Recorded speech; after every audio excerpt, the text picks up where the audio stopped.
সাগরদ্বীপ ও সুন্দরবন তাদের অনন্য ভৌগোলিক বৈচিত্র্য, লবণাক্ততা, নদী ভাঙন, বন্যা ও খরার জন্য পরিচিত। এই প্রতিকূলতার মাঝেও ধান চাষ এখানকার মানুষের প্রধান জীবিকা। বহু প্রজন্ম ধরে কৃষকেরা মালাবতী, ট্যাংরা শাল, ঝিঙে শাল, খেজুরছড়ির মতো দেশি ধানের জাতগুলি চাষ করেছেন, যা কম ফলন দিলেও দুর্যোগে টিকে থাকে। কিন্তু সাম্প্রতিক বছরগুলিতে হাইব্রিড ধানের চাষ বেড়েছে।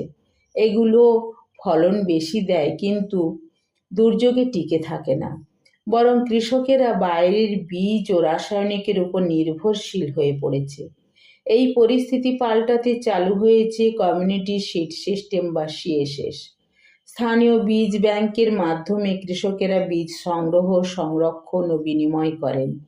সিএসএস কৃষকদের বীজ সার্বভৌমত্ব দেয়, কর্পোরেট নির্ভরতা কমায়, স্থানীয় অর্থনীতি শক্তিশালী করে এবং জৈব টেকসই কৃষিচর্চা প্রচার করে।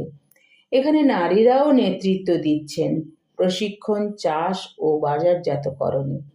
হ্যাংরা, ধানরাজ, শাকভাতের মতো দেশি জাত সাইক্লোন বুলবুলের মতো দুর্যোগেও টিকে গেছে।